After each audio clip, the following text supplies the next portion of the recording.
자, 우리 사도행전 제2장 오늘 본문 말씀 대독합니다. 사도행전 제2장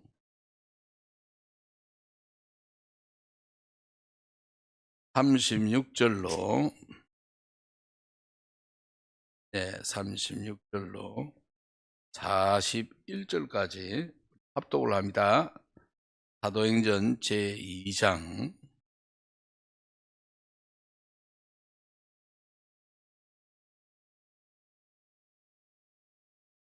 사도행전 제2장인데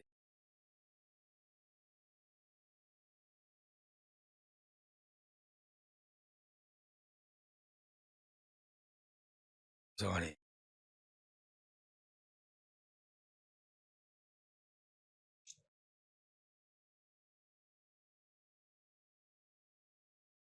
삼장이 예. 이 성경은 2장을 3장이라 해놔가지고 내가 지금 혼돈을 하고 있는 거예요. 인쇄가 잘못됐네요. 36절로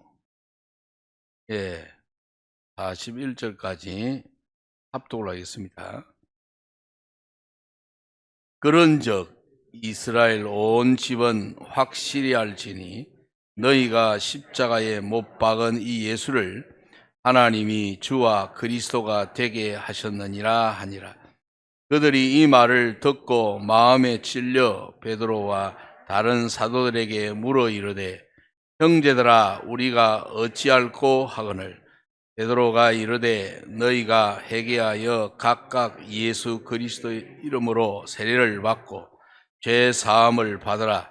그리하면 성령의 선물을 받으리니 이 약속은 너희와 너희 자녀와 모든 먼데 사람 곧 주 우리 하나님이 얼마든지 부르시는 자들에게 하신 것이라 하고 또 여러 말로 확증하며 권하여 이르되 너희가 이 패역한 세대에서 구원을 받으라 하니 그 말을 받은 사람들은 세례를 받음에 이날의 성도의 수가 3천이나 더하더라. 아멘. 이 시간에 귀한 은혜 있기를 바랍니다.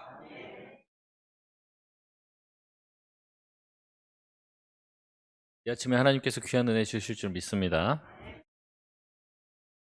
회심이라는 제목으로 같이 말씀을 나누도록 하겠습니다. 우리가 무엇인가를 배우고 익힐 때 가장 중요한 게 있다면 바로 기초입니다. 기초. 아주 기본이 제일 중요한 것이죠. 더하기 빼기도 못하는데 방정식을 풀 수 없을 것이고 방정식을 풀지 못하는데 미분적분을 할 수 없는 것이죠. 한 가지가 완벽하게 진행이 돼야지 다음 것으로 진행할 수 있다는 겁니다. 그렇지 않고 이 앞에 부분을 어설프게 준비하면요, 그 위에다 다 쌓은 것들은 한 방에 무너지게 되어 있는 것 같아요. 신앙도 마찬가지입니다. 신앙도 기본이 또 기초가 탄탄해야지 신앙이 잘 세워져 나가는 거지. 신앙의 기초는 약한데 헬라어 히브리어 공부하고 신학책 들여다보고, 여러분 이렇게 해서 신앙이 잘할 리가 없는 것이죠.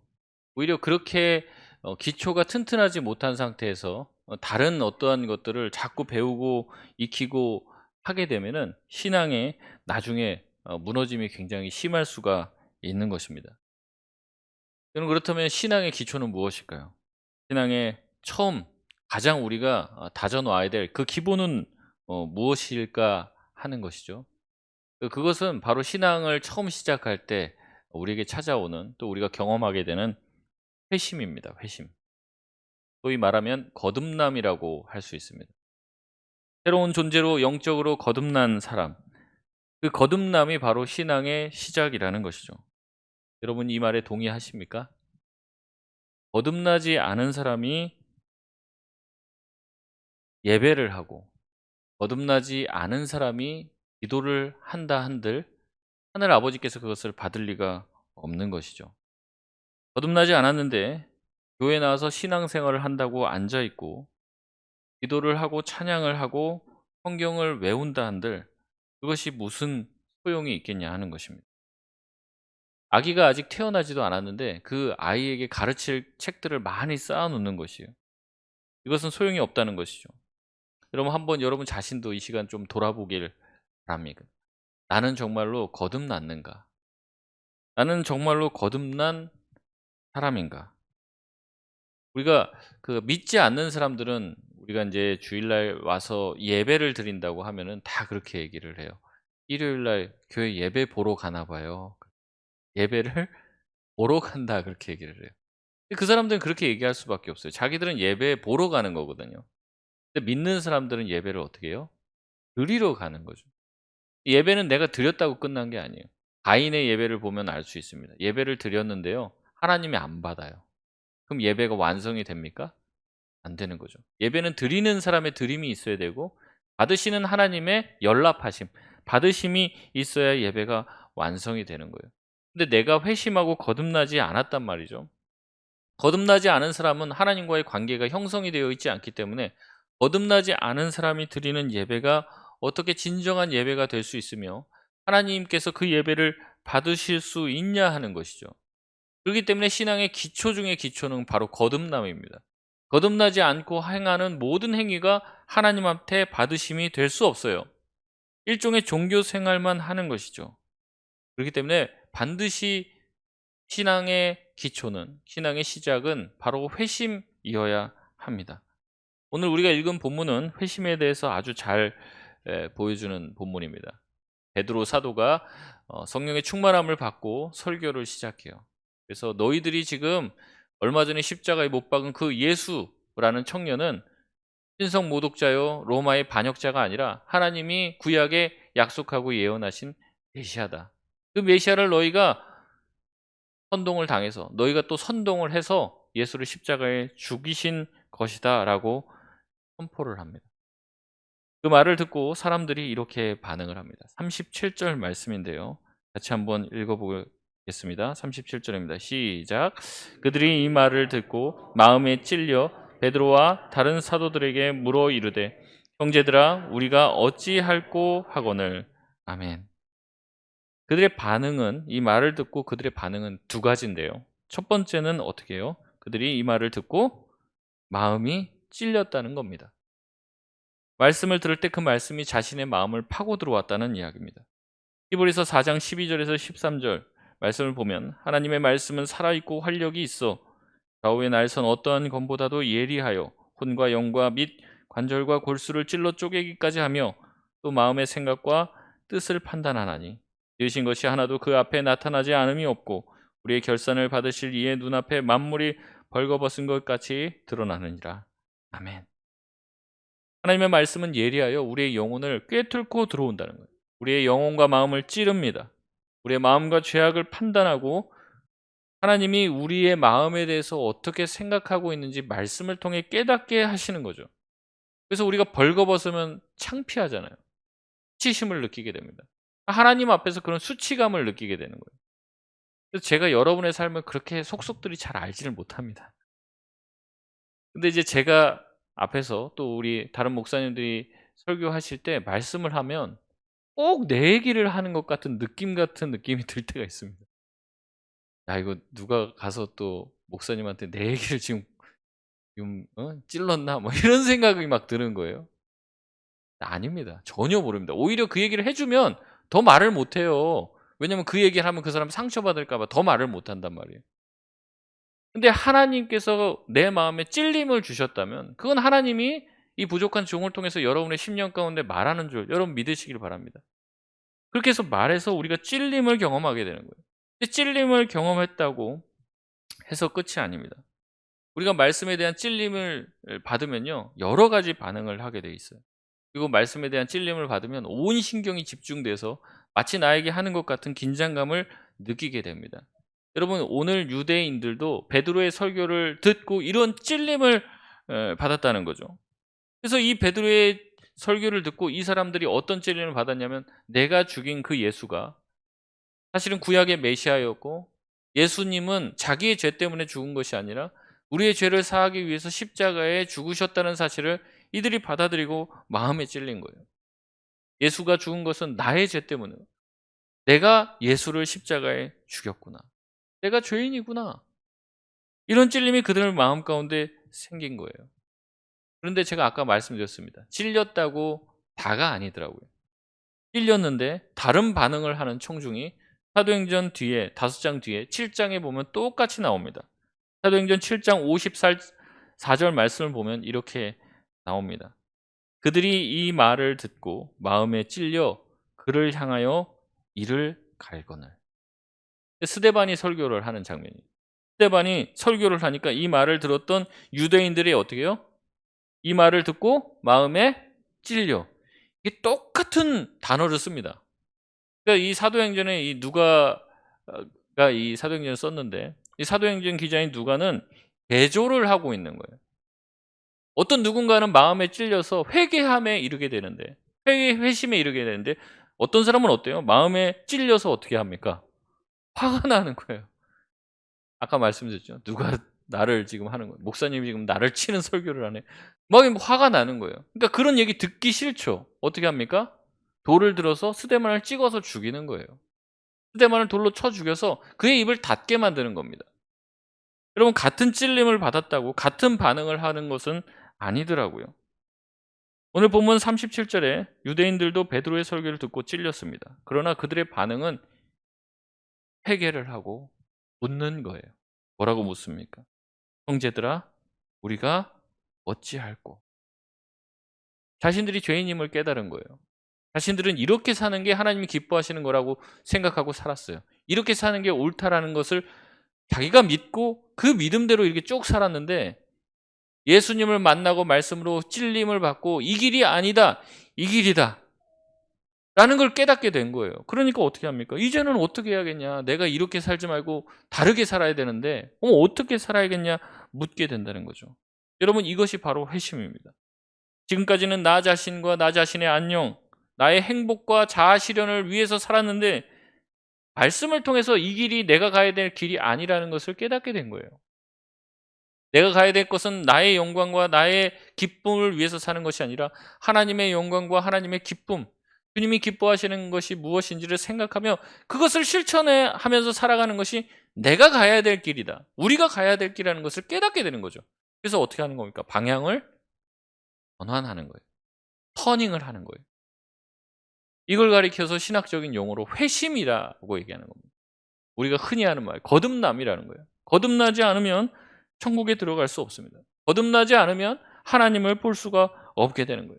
나 자신을 향해 왔던, 나 자신을 위해서 살던 그 방향에서 돌이켜 하나님의 영광을 위해서 살아가는 길로 들어서는 그 회심이 우리 신앙의 가장 중요한 기초라는 거죠. 여러분, 기독교는 회심의 종교예요. 기독교의 기초를 놓은 사도 바울은 다메섹에서 예수 그리스도를 만나고 그의 말씀을 듣고 회심합니다. 사도 바울이 그런 어떤 충격적인 경험을 통해서 변화된 게 아니에요. 예수님의 말씀을 듣고 그가 변화됩니다. 왜냐하면 사도 바울은 예수 믿는 사람들, 예수의 추종자들을 잡아 죽이는 것이 자기가 하나님께 충성하는 거라고 생각하고 그 길로 가던 사람이에요. 근데 그 길로 가고 있는데 강력한 빛과 함께 하늘에서 음성이 들려요. 이거는 신적 음성이기 때문에 분명히 하나님의 음성입니다. 그래서 그가 귀를 열고 듣는데 무슨 음성이 들려요? 사울아, 사울아, 네가 왜 나를 핍박하느냐? 근데 사울은, 이 바울이죠, 한 번도 예수님을 만나서 핍박한 적이 없는 사람입니다. 이 사도 바울은 자기가 핍박했던 사람들이 있으면 누구예요? 예수 믿는 사람을 핍박한 거예요. 예수님 쫓아다니는 예수 추종자들 핍박하고 그들을 잡아서 옥에 가뒀습니다. 지금도 그거 하려고 가고 있는 거예요. 근데 예수님이 하늘에서 음성이 들려요.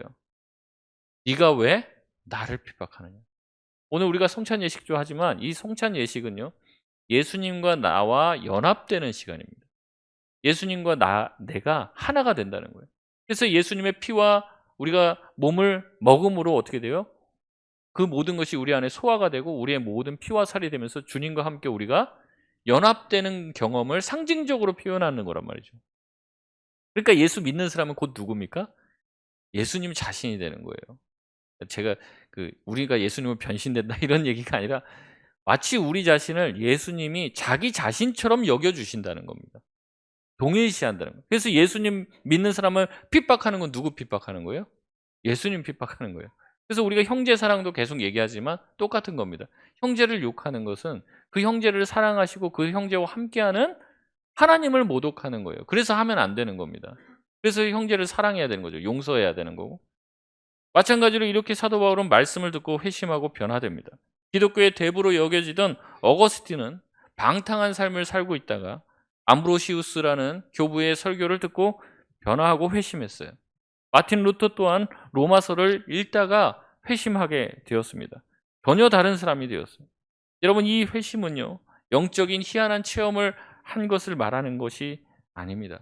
말씀을 듣고 그 말씀 가운데 깊은 영적 깨달음이 오는 거예요. 더 이상 그렇게 살지 말아야겠다라는, 이제는 새로운 길로 가야겠다라는 생각을 하게 되는 겁니다. 그래서 질문이 나오는 거예요. 형제요, 이제는 우리가 어떻게 해야겠습니까?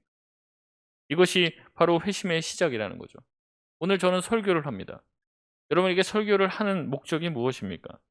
바른 말씀의 선포, 성경의 바른 해석, 이런 것도 중요하죠. 근데 그것 자체가 목적은 아니에요. 그것을 통해서 이루려고 하는 것이 있는데, 그것이 있다면 그것은 바로 성도 여러분의 회심입니다. 여러분, 교회 안에도요, 아직도 말씀을 듣고 주님을 만나거나 거듭나지 못하는 성도들이 있습니다. 교회 안에도요, 회심하지 못한 성도들이 있더라고요. 기독교 초기에는 사실 회심의 사건들이 많았는데, 요새는 그런 회심의 사건들을 보기가 점점 드물어집니다. 사실은 이제 저도 저희 어머니가 먼저 믿게 되었고요. 저희 아버지가 뒤늦게 믿게 됐는데, 저희 아버지가 예수를 굉장히 세게 갑자기 잘못 믿으셔 갖고 굉장히 힘들어졌는데, 굉장히 어머니 교회 못 가게 핍박하고 막 그러셨던 분이에요. 근데 이제 예의를 잘 지키시는 분이어서 옆집 할머니가 계속 "애기 아빠 이러면 안 돼. 교회 가야 돼." 계속 하니까 귀찮은 거예요, 그게. 그러니까 한 번은 갈게요. 한 번은 갈게요." 이렇게 말했는데 그 말 또 지켜야 되잖아요. 약속을 했으니까. 그래서 교회에서 부흥회 하는데 한 번 그때 나가겠다고 해서 한 번 나갔는데 그때 변화된 거예요. 그때 뒤집어진 거예요. 예수를 너무 세게 잘못 믿어 갖고 집안 뭐 하고 계시던 것도 사업 다 접고 교회 다 헌금하고 막 이러면서, 이 마음에 그 하나님이 주시는 감동이 너무 크니까 '야, 우리는 교회 가서 인제 완전히 헌신하고 살아야겠다.' 그래서 교회 사찰로 들어갔습니다. 그래서 제 어렸을 때 다 교회에서 살았어요, 교회에서. 교회에서 살면서 뭐 제가 중학교 갈 때까지 그렇게 교회에서 지내면서 충성되고 헌신하고 봉사했죠. 예수를 믿어서 어떻게 보면 굉장히 불행해진 거예요. 근데 그런 변화들이 생기더라는 거죠. 그런 일들이 굉장히 많았습니다. 저도 어렸을 때 예배를 드리다 보면요, 목사님의 설교가 뭐 그 설교가 그 설교 같이 매일 들렸습니다. 근데 어느 날은 어떤 분이 저기서 막 울면서 회개하고 변화되고 막 그렇게 항상 교회 올 때 막 되게 막 추리닝 막 더러운 거 옷 입고 막 그러시던 분이었는데, 어느 날 딱 회개하고 회심하고 돌아오더니 그다음 주에 양복을 입고 딱 교회 맨 앞에 앉아 계시더라고요. 그렇게 하나님의 은혜를 받고 변화되는 사람들이 굉장히 많았어요.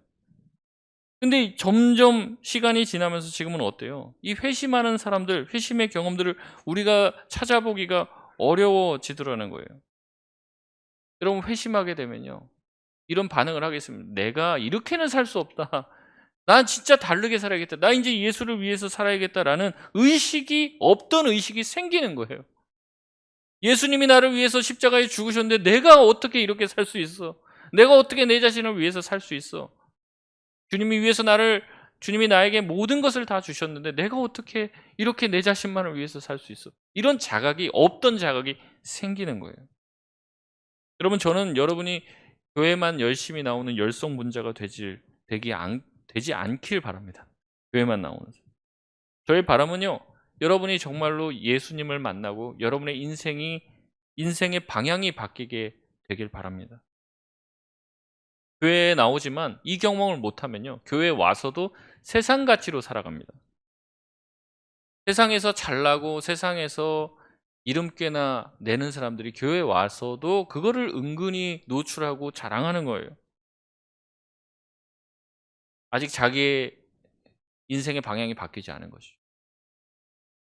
여러분, 교회 안에서도 자신이 하나님 앞에 큰 죄인임을 깨닫고 오직 예수 그리스도만을 자신의 유일한 구원자라고 고백하는 사람들이 점점 줄어들고 있습니다.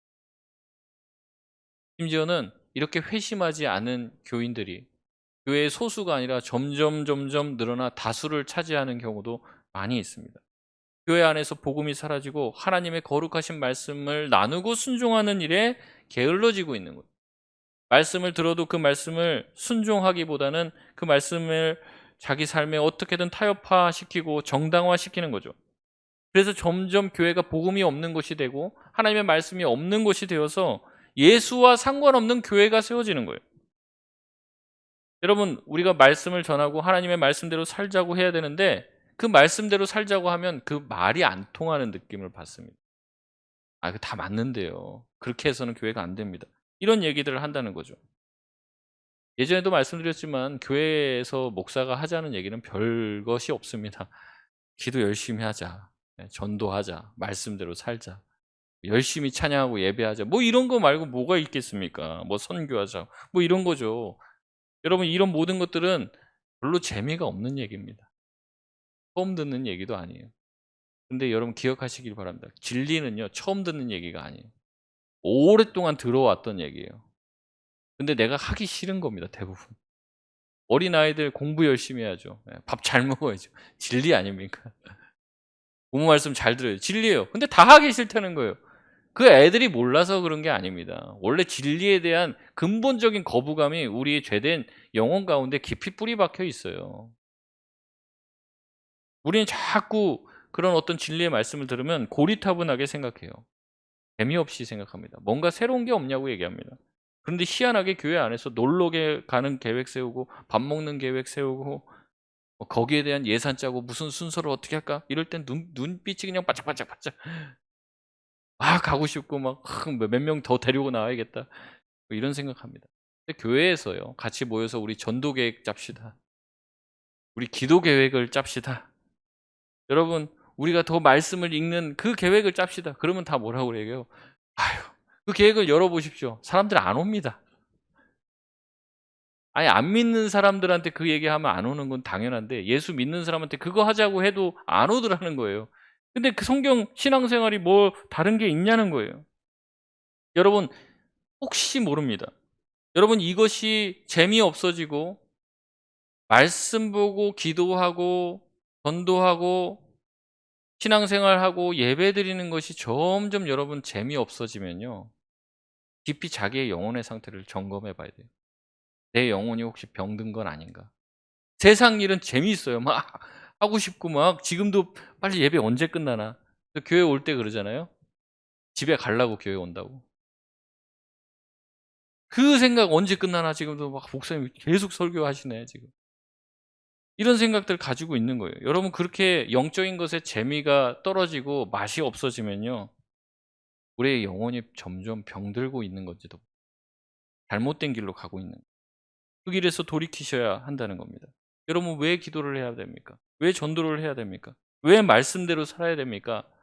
이유는 한 가지예요. 우리 사랑하시는 예수님이 그것을 기뻐하시니까 그거 하는 거예요. 근데 우리가 기도할 시간도 없죠. 전도할 용기도 없어요. 무슨 말을 해야 될지도 모르고. 예배를 드릴 때 예배에 집중하지도 잘 못하겠어요. 여러분, 그럼에도 불구하고 우리가 그걸 해야 되는 이유는 우리를 구원하신 주님이 기뻐하시는 대로 내가 살길 원하니까 그 길로 가는 거죠. 근데 회심하지 않은 사람들, 회심을 경험하지 못하는 사람들은 이 모든 것들을 이야기했을 때 내가 그렇게 해야겠다 이렇게 받아들이는 게 아니라 전부 다 짐이에요. 짐. 전부 다 의무예요. 이거 왜 해야 되는지를 이해를 못하는 거죠. 여러분, 그런데도요, 거듭나지 않은 상태에서도 열심히 성실하게 교회 모임에 참여하고 헌금하고 봉사하면요, 집사가 됩니다. 그렇게 계속 하다 보면 권사도 되고 안수 집사도 되고 장로도 됩니다. 심지어는 더 열심히 하면요, 신학생이 되고 전도사가 되고 목사가 됩니다. 제가 신학교 가갖고 그분들 다 제가 막 디스하는 건 아니지만 만나서 얘기를 해보면은요, 예수님을 안 믿어요. 그리고 제가 농담 삼아서 너는 예수부터 믿어야겠다 이런 얘기를 해요. 그럼 농담인 줄 알아요. 전 진담인데. 자기의 인생을 자기가 어떻게든 막 이렇게 해서 하려고 그래요. 아니, 왜 하나님을 안 믿냐고. 하나님을 평생 성도들한테 하나님이 너의 삶을 책임져 주시고 인도하신다라고 전해야 될 사람이 자기는 그렇게 자기 인생을 꾸리지를 않아요. 그래서 제가 얘기했어요. 너는 하나님을 안 믿는구나. 여러분, 하나님을 믿지 않고 예수 그리스도를 믿고 경험한 회심의 경험이 없는 사람은요, 하나님을 두려운 줄 모릅니다. 자기 멋대로 자기 인생을 꾸려나가는 거예요. 여러분, 제가 보기에는 신천지가 문제가 아니에요. 교회 안에 아직도 주님을 알지 못하는 사람들이 교회를 무너뜨리고 있는 거죠. 회심하지 않은 사람들, 거듭나지 않은 사람들이 오랫동안 여러 교회에서 성실하게 봉사를 하면서 점점 교회 중직을 차지하며 교회 결정권을 행사하다 보면 영적인 원리를 따라서 교회를 운영하기보다는 세상적인 원리를 도입해서 교회를 운영하게 돼 있어요. 그래서 교회를 다 뜯어 고칩니다. 예전에 하던 정말로 본질이 아닌 교회가 너무 따분하다. 이런 건 좀 바꾸자. 저런 건 바꾸자. 이런 모든 기준이 하나님이 기뻐하시는 게 고려의 대상이 아니에요. 내가 눈에 봤을 때 저거 별로야. 그럼 안 합니다. 사람들이 이걸 좋아해. 그럼 그걸 합니다. 그럼 사람들이 원하는 교회가 되는 거예요. 하나님이 원하시는 것, 하나님이 뭘 원하실까? 우리가 뭐 하시길 기뻐하실까? 이런 고민에서 시작을 하지 않는단 말이죠. 그래서 제가 예전에 찬양 인도하던 친구들을 가르친 경험이 있는데 그때 그렇게 얘기했어요. 야, 너네들 자꾸 일주일 동안 무슨 찬양할 때 콘티지 할 때 꼭 이런 말을 하는 친구들이 있어요. 자기가 이제 이 노래 하고 싶었다는 거예요. 일주일 동안. 자기가 하고 싶은 노래 부릅니다. 그게 무슨 이 같이 찬양하는 그거냐. 그게 아니라 우리 교회 공동체가 하나님 기도하면서 결정해라. 하나님 우리 교회 공동체가 어떤 찬양하기를 원하십니까? 하나님 우리가 어떤 찬양하면 하나님 좋으실 것 같아요? 그 기도하면서 한 곡 한 곡 정하라고. 그렇지 않으면 내가 원하는 노래만 나오는 거예요. 내가 원하는 노래. 여러분 우리 이 같은 구역이나 우리 공동체가 우리 교회가 어떻게 됩니까? 항상 생각해야 될 게 뭐예요? 하나님이 우리가 뭐 하면 기뻐하실까? 그게 우리가 좀 힘들어도 하나님이 기뻐하시는 거면 어떻게 해요? 해야죠. 좀 재미없으면 어떻습니까? 그게 주님이 기뻐하시면 그거를 하는 게 교회죠. 사람들이 원하고 기뻐하는 것만 하면 그게 교회입니까? 그 세상의 동호회랑 똑같은 거예요. 세상의 논리가 교회 공동체 안에도 작동하게 되면요. 세상의 논리가 그대로 들어옵니다. 그래서 세상에서 하는 것과 동일한 일들을 교회에서 하고 세상에서의 자랑이 교회 안에서도 자랑이 되고 세상에서의 창피함이 교회 안에서도 창피함이 되는 거예요. 근데 교회에서 말하는 메시지는 그렇지 않거든요. 하나님의 나라를 얘기하고 하나님 나라의 법칙을 얘기해요. 그러다 보니까 가끔 어떤 성도님들은 회사에서 자기가 잘리거나 그만뒀어요. 그럼 교회 못 나가겠다는 거예요. 왜 그래요? 자기가 그 잘렸다고 그만뒀다고 창피해서 못 나간다는 거죠. 오히려 그렇게 잘리고 뭐 그만두거나 그러면 위로가 필요한 거잖아요. 교회 오면 위로를 받을 걸 기대하고 교회를 와야 되는데 내가 생각해도 우리 교회 가면은 아이고 손가락질 당할 것 같고 사람들이 입방아에 오를 것 같은 거예요. 창피하니까 말을 못 하는 거예요. 그런 사람 너무 많이 봤습니다. 그래서 교회에서는 어려움을 당하면 교회에다 말을 못 하는 거예요. 이 기도 제목이라고 자기 아픔, 상처들, 어려움들 말을 하면 위로받기보다는 사람들이 이 사람 위해서 기도해 줘야 돼 하면서 험담을 하더라는 거예요. 정말 가슴 아파하고 이 슬퍼해 주는 게 아니라 그러니까 말을 못 하는 거죠. 근데 교회에 오면 뭐예요? 서로 사랑합니다. 얘기하고 뭐 하나님의 귀한 자녀입니다. 이렇게 얘기하니까 앞에서 말하는 거랑 실제가 어때요? 다르잖아요. 그 젊은 세대들이나 다음 세대들이 그런 거 보면서 교회는 전부 다 가식적이다. 말은 이렇게 하면서 행동은 정반대로 하니까 다르다 이게. 이런 거 느끼는 것 아닙니까? 말과 행동이 일치해야 되는데. 세상에서 상처받고 어려움받고 괄시당하고 무시당한 사람들이 교회에 오면 대접을 받아야죠. 너희 중에 가장 작은 자에게 한 것이 누구에게 한 거예요? 예수님에게 한 거잖아요. 여러분이 생각하기에 가장 작은 자가 찾아온다. 제일 못난 사람이 찾아온다. 그러면 우리가 마음에 그렇게 생각해야 돼요. 저 사람한테 하는 것이 예수님에게 하는 거예요. 이게 회심한 사람은 가능해요. 근데 회심하지 않고 세상의 논리를 그대로 가지고 온 사람들은 교회도 세상으로 만들어 버리게 된다는 거예요. 우리가 자꾸 교회 안에서 높아지려고 하는 욕망과 생각들, 교회 안에서 신앙생활하면서 한몫 단단히 잡아보려고 하는 모든 것들이 다 이런 세상적인 욕망에 사로잡히기 때문에 생각하는 거예요. 그런데 회심을 하게 되면요, 이러한 욕망에, 세상 욕망에 저항하게 돼요. 그런 욕망이 뭐 예수님 믿는다고 딱 끊어집니까? 그렇지 않죠. 우리 안에도 계속 높아지려고 하는 욕망이 있어요. 하지만 회심을 하고 예수를 믿게 되면 내 마음에 다른 생각이 생기는 거예요. 이렇게 사는 거는 옳지 않다. 저도 교회를 다니고 또 목사가 되고 하면서 세상 욕망이 있습니다. 저도 높아지고 싶고 잘나고 싶고 인정받고 싶고 이런 욕구들이 있어요. 근데 그것이 하나님 앞에 딱 세워놨을 때 그게 건강하지 않고 하나님 기뻐하시지 않는다는 걸 알아요, 제가. 근데 그게 그렇게 안다고 해서 이게 고쳐집니까? 고쳐지지 않죠. 그러니까 기도하는 겁니다. 주님, 이 문제 제 안에서 해결되게 해 주십시오. 주님, 이런 교만한 마음 가지고 섬기면 안 됩니다. 주님, 이 마음 꺾어지게 해 주시고 사그라지게 해 달라고 기도하는 것이죠. 여러분, 이런 얘기를 하면요, 회심하지 못하는 사람들은 이해를 못 해요. 회심하지 못한 사람들의 행동들은 딱 이런 겁니다. 내가 헌금을 이렇게 했어? 교회가 나한테 이만큼 해 줘야 돼. 내가 하나님한테 이렇게 했어? 그럼 교회가 하나님이 나한테 이렇게 해 줘야 돼. 딱 완전히 거래 관계로 생각을 하는 거예요. 왜냐하면 회심을 하면서 하나님이 나에게 주신 무궁한 은혜를 경험한 사람이라면 결코 그렇게 얘기할 수가 없어요. 내 거를 다 드려도 아깝지가 않은 거예요. 아깝지가. 더 드릴 수 없어서 참 가슴 아픈 거지. 그 마음이 드는 게 하나님을 크게 만난 사람의 반응인데도 불구하고 어떻습니까? 계산하고 있는 거예요. 제가 말씀드렸습니다. 계산하면 사랑이 아닙니다. 누군가를 사랑한다고 얘기하면서 그 사람과 계산을 하고 있다? 그건 진정한 사랑이라고 보기 어렵죠.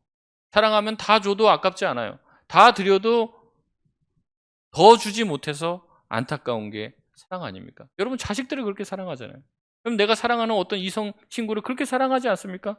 그런데 하나님은 그거에 반도 못하게 대한다는 것이죠. 여러분, 우리가 철저히 죄인이라는 것을 깨닫게 되면요, 내가 가야 될 종착지가 지옥이라는 걸 알아요. 그런데 하나님이 우리를 어떻게 했어요? 사랑해 주셔서 예수님을 우리에게 보내주셔서 우리를 구원해 주셨죠. 그러면서 주님 앞에 나아가서 이게 너무 감사해서 주님, 내가 이런 잘못을 했는데 주님 용서해 주세요라고 기도하게 되거든요. 근데 기도를 하는 순간 뭘 느끼게 되냐면 이미 하나님이 용서하셨다는 것을 느끼게 돼요. 제가 지난 수요 예배 때 그런 탕자의 비유를 말씀드렸는데, 탕자가 지금 자기 모든 재산을 다 허랑방탕하게 아버지에게 받은 유산 다 쓰죠. 그리고 갈 데가 없으니까 아버지한테 가는데, 그래도 아버지는 부자고 돈 많고 그러니까 아버지한테 가서 아들로 받아들여 달라고 하는 것도 아니에요. 종의 하나로, 완전히 노예 중에 하나로 들어가게 해달라. 근데 보니까 노예 대우를 되게 잘해줬던 것 같아요. 그 기억을 떠올리고 자기는 아들도 아니다, 노예로 들어가게 해달라, 어떻게 하면 아버지를 이거 잘 설득을 해볼까 생각을 하면서 아버지 집으로 터벅터벅 걸어가고 있습니다. 그 동네를 향해 가고 있습니다. 아직 그 동네까지 가지도 못했어요. 근데 저 멀리서 누가 뛰어와요. 자기도 못 알아본 아버지가 자기를 알아보고 뛰어오는 거예요. 그리고 와서 저 아버지가 오면 또 뭐라고 얘기해야 될지 이 생각하고 있는데 아버지가 어떻게 해요? 자기를 안아주는 거예요. 여러분, 아버지는 언제부터 용서했어요? 그 자식이 잘못했다고 얘기할 때부터 용서했습니까? 아니죠. 자기를 떠날 때부터, 아버지를 떠날 때부터 어떻게 했어요? 자식이 다시 돌아올 것을 기다리고 이미 용서를 했다고요. 그게 하나님 아버지 마음이라는 거예요. 우리가 주님 앞에 죄송합니다라고 돌아가려고 하는데 이미 주님은 우리를 다 용서해 놓고 기다리고 계세요. 2000년 전에 예수님을 십자가에 죽이셔서 우리의 모든 죄를 다 사하시고 자기 가장 귀한 아들 예수를 죽이셨단 말이죠. 그래서 우리에게 주셨단 말이에요. 우리를 구원해 주셨다. 지옥에 갈 우리의 운명을 바꾸시고 우리로 하여금 예수를 믿을 수 있는 믿음을 주셔서 그 복음과 보혈의 혜택을 누리게 하신 것이에요. 여러분, 우리가 이러한 은혜를 알고 경험하면 세상 욕망을 따라서 살 수가 없죠. 더 이상 살 수가 없는 거예요. 그렇기 때문에 교회에서는 항상 교회 안에 회심하지 않는 사람이 있다는 것을 기억하셔야 됩니다. 그리고 또 그들을 위해서 기도해야 되고, 세 번째는 나 자신이 혹시 회심하지 않았는지를 생각하며 자기 자신을 점검해 봐야 하는 것이죠.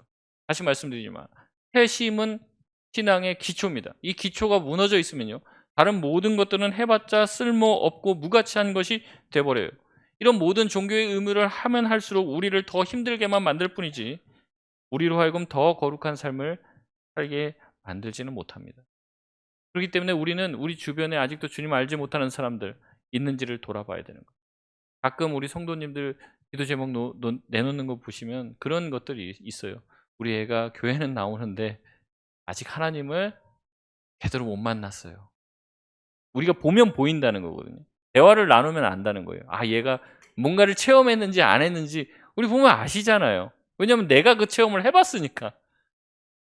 그 체험 없이 그냥 교회만 나오고 있다는 걸 아는 거예요, 내가. 근데 체험 없이 그렇게 회심한 기억이 없이 신앙생활 하는 게 소용이 없다는 말이죠. 청교도 목사였던 리차드 백스터는 참 목자상에서 회심하지 않은 사람들을 향해 이렇게 호소했습니다.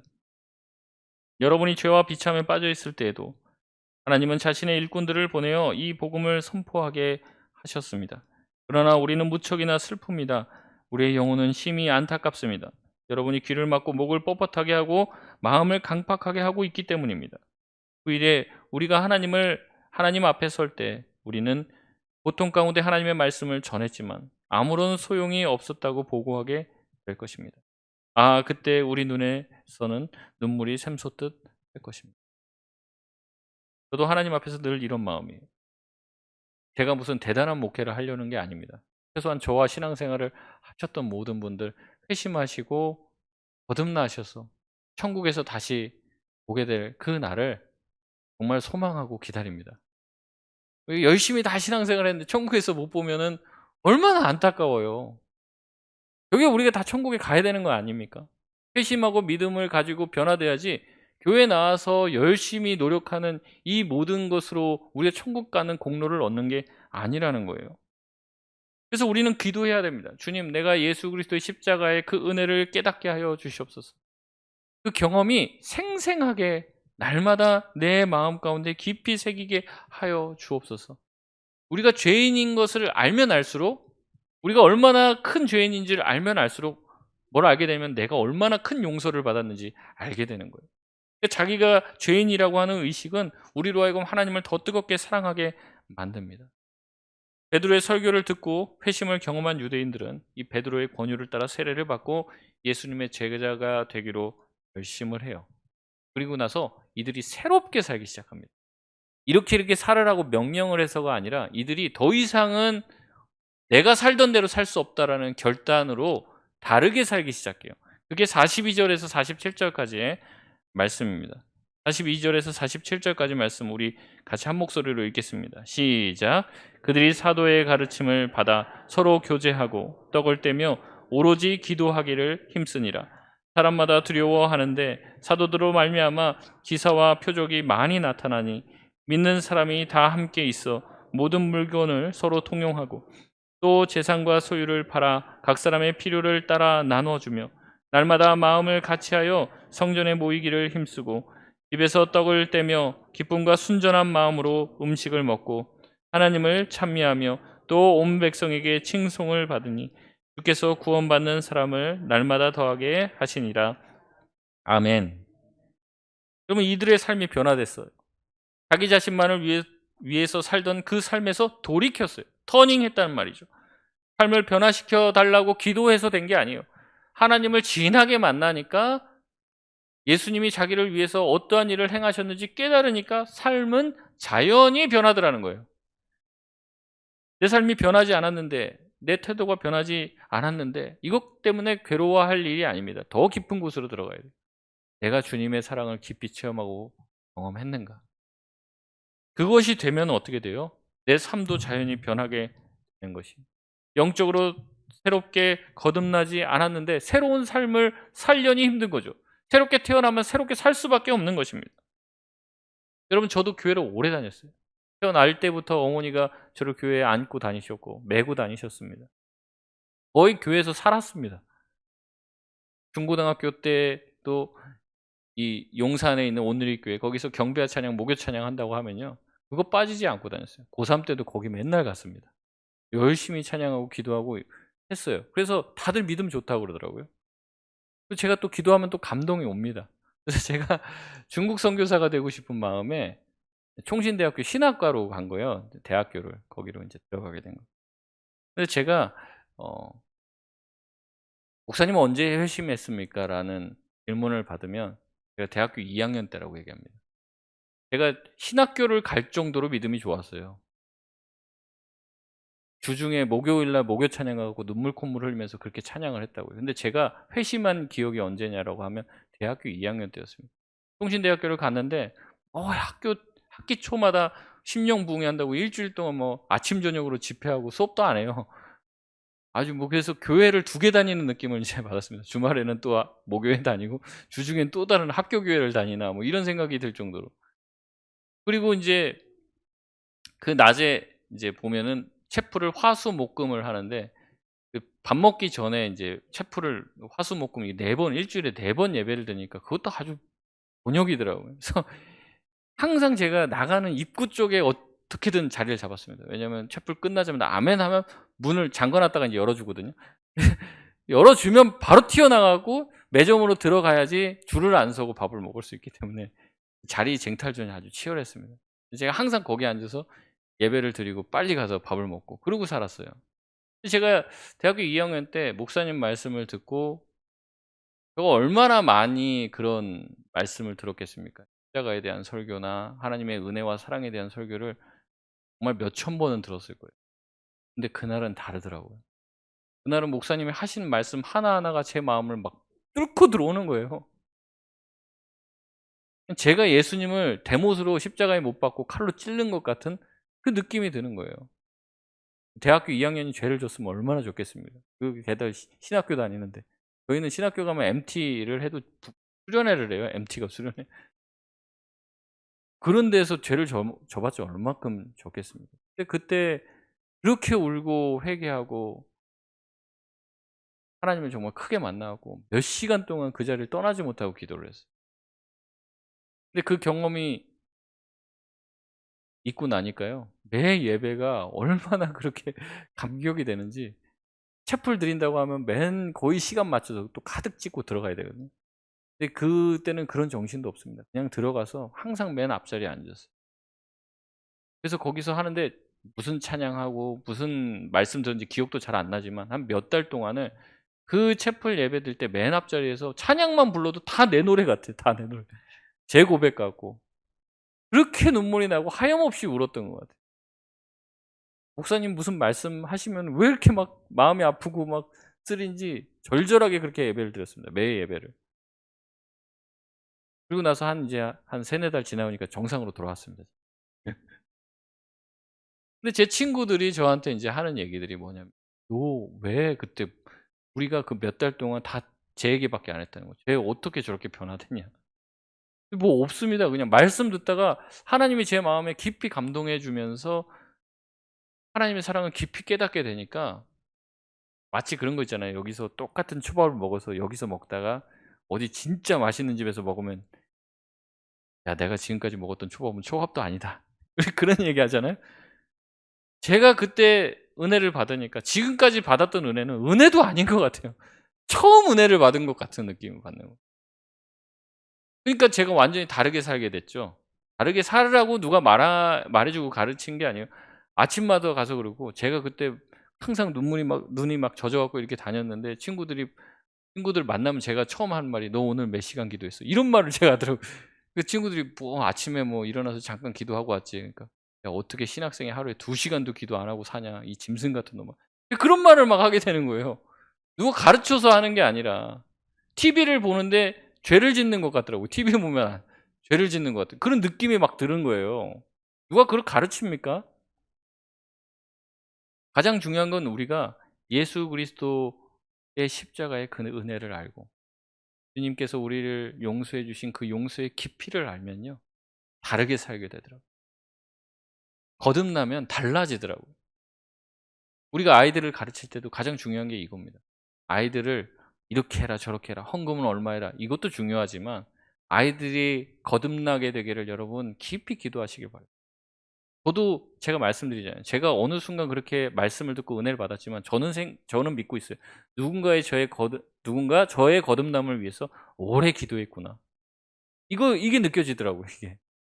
누군가 나를 위해서 오랫동안 기도했구나.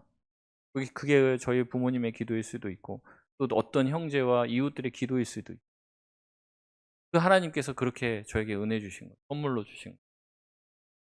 그렇지 않으면 삶이 달라지지 않습니다. 회심하고 변화되고 달라져야 하는 것이죠. 말씀을 맺겠습니다. 바울은 고린도 전서에서 죄인이 회심할 수 있다면 유대인들이 주님 앞에 돌아올 수 있다면 자기 자신은 하나님께 저주를 받아 예수님에게 끊어질지라도 바란다라고 고백해요.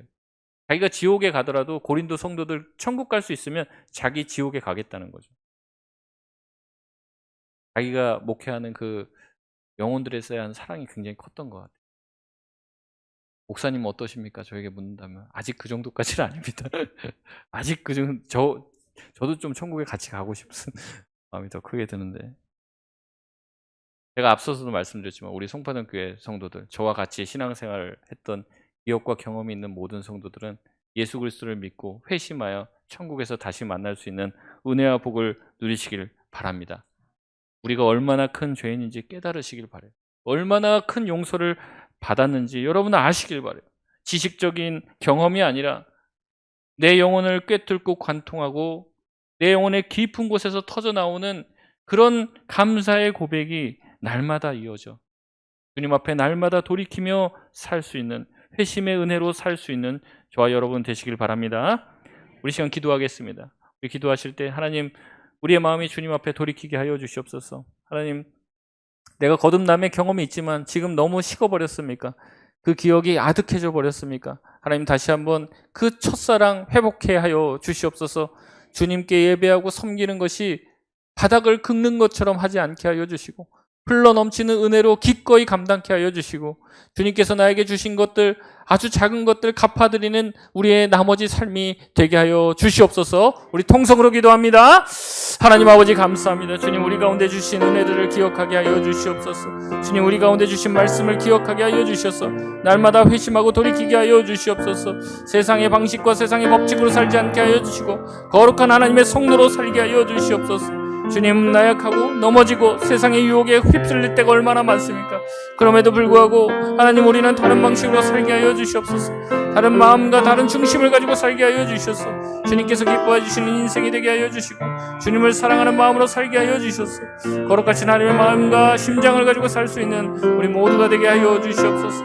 주님께서 주신 은혜와 사랑을 기억합니다. 날마다 주님과 함께 믿음으로 걷게 하여 주시옵소서. 주님이 우리에게 주신 그 사랑들 기억하게 하여 주셔서 주님, 날마다 주의 십자가로 돌이키는 자들 되게 하여 주시옵소서. 주의 은혜 가운데 거하는 자들 되게 하여 주시옵소서. 주님의 사랑과 그 은혜에 감격하며 살아갈 수 있는 우리가 되게 하여 주시옵소서. 아버지, 우리가 말씀, 아버지, 주님께서 들리시고 주님께서 말씀으로 우리에게 나음을 주셨는데 아버지, 우리는 어떻게 살고 있습니까? 하나님 인식하며 살고 있습니까? 주님께 드리지 못하고 살고 있습니까? 주님, 연약한 우리 붙들어 주시고 새롭게 하여 주시고 변화되게 하여 주셔서 오직 예수 그리스도의 십자가 붙들며 살아갈 수 있는 우리 모두가 되게 하여 주시옵소서. 사랑이 많으신 주님 감사합니다. 주님, 십자가의 그 공로로 우리가 이 자리에 설 수 있음을 고백합니다. 하나님, 그 은혜로 인하여서 우리가 이렇게 천국의 은혜를 누리고 있는데 혹시 우리 주변에 아직도 주님을 알지 못하는 자들이 있습니까? 하나님, 우리가 그들을 위해서 기도하게 하여 주시옵소서. 누군가 나의 회심을 위해서 기도했던 것처럼 하나님, 나도 누군가의 회심을 위해서 끊임없이 기도하게 하여 주시옵소서. 기도는 역사하는 힘이 많은 줄 믿습니다. 하나님, 우리가 기도할 때 주님께서 그들의 심령을 어루만져 주시옵소서. 주님께로 회심하는 기적이 있게 하여 주시옵소서. 그래서 그들의 삶이 변화되게 하여 주시옵소서. 날마다 회심하여 주님께서 구원받는 사람을 날마다 더하게 하시는 우리 송파동 교회 되게 하여 주시옵소서. 우리 가운데 다시 한번 잃어버렸던 십자가의 감격이 회복되게 하시고 십자가에서 흘리신 예수 그리스도의 보혈을 안고 사는 자들 되게 하여 주시며 그리스도의 십자가의 보혈이 관통하는 우리의 삶이 되게 하여 주셔서 주님과 함께 십자가의 길을 순교자의 삶을 살아갈 수 있는 우리 모든 성도들 되게 하여 주시옵소서. 오늘도 성찬에 귀한 은혜 주실 줄 믿습니다. 성찬을 통해서 잃어버렸던 십자가에 대한 감각이 살아나게 하여 주시고 우리 영혼 깊이 하나님을 사모하는 마음이 불처럼 일어나 주님을 사랑하되 뜨겁게 사랑하게 하여 주옵소서. 감사드리오며 사랑이 많으신 예수님의 이름으로 기도드리옵나이다. 아멘.